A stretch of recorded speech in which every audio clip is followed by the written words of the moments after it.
গাজায় চলমান ইসরায়েলি আগ্রাসন, লেবাননের সাথে আপাতত যুদ্ধবিরতি, সেই সাথে এবার সিরিয়া থেকে বাশার আল আসাদকে উচ্ছেদ।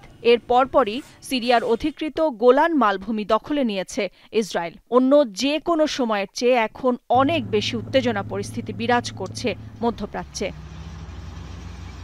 আর এসবই আবার মনে করিয়ে দিচ্ছে ইহুদিবাদের প্রতিষ্ঠাতা থিওডর হার্জলের প্রমিসড ল্যান্ড বা বৃহত্তর ইসরায়েলের মানচিত্র, যেখানে মিশরের নীলনদ থেকে ইরাকের ফোরাত নদী পর্যন্ত বিভিন্ন অঞ্চল অন্তর্ভুক্ত রয়েছে, অর্থাৎ ফিলিস্তিন, Lebanon, Jordan, Iraq, Iran, Syria, মিশর, তুরস্ক এবং সৌদি আরবও বৃহত্তর ইসরায়েলের অংশ হবে।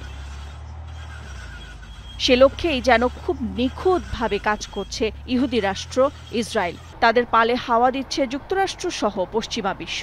আর মধ্যপ্রাচ্যে মুসলিম দেশগুলোর মধ্যে অনৈক্য যেন আগুনে আরও ঘি ঢালছে। 1947 সালে ফিলিস্তিনকে ভাগ করার প্রস্তাবে বলা হয়েছিল একটি ইহুদি রাষ্ট্র ইসরায়েল এবং একটি আরব রাষ্ট্র ফিলিস্তিন হবে। মাঝে জেরুজালেমকে একটি আন্তর্জাতিক নিয়ন্ত্রিত অঞ্চল করার সুপারিশ করা হয়েছিল। এ নিয়ে ইসরায়েলি রাজনীতিবিদ ও সাবেক প্রধানমন্ত্রী মেনাচেম বেগিন বলেছিলেন, ফিলিস্তিনের এই বিভাজন ছিল অবৈধ।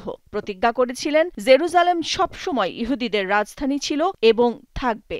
সেই সাথে এরিডস ইসরায়েলের সীমানা চিরতরে পুনরুদ্ধার করা হবে।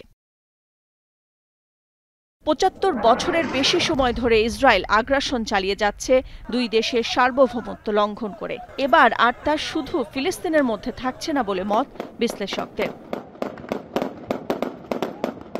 এর একটি কারণ হল 2023 সালের অক্টোবরে গাজায় স্থল অভিযানের সময় কিছু সোশ্যাল মিডিয়া পোস্টে দাবি করে বেশ কিছু ইসরায়েলি সৈন্য তাদের ইউনিফর্মে বৃহত্তর ইসরায়েল মানচিত্রযুক্ত ব্যাজ পরেছিল। সিরিয়ায় বিদ্রোহীদের মাত্র 12 দিনের অগ্রাভিযানের মুখে বাশার আল আসাদের অবিশ্বাস্য পরাজয় বিস্মিত করেছে আন্তর্জাতিক সব মহলকে। আকস্মিক এ পতন কয়েক দশক ধরে এই অঞ্চলে চলা বৃহৎ ক্ষমতার লড়াইয়ের নতুন অধ্যায়ের সূচনা করেছে।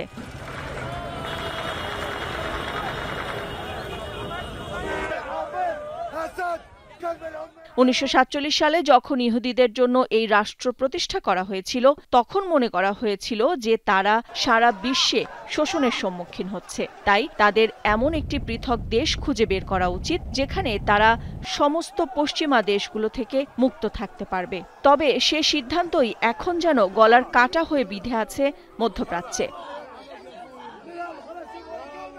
নাদিরা জাহান, দীপ্ত বার্তা কক্ষ।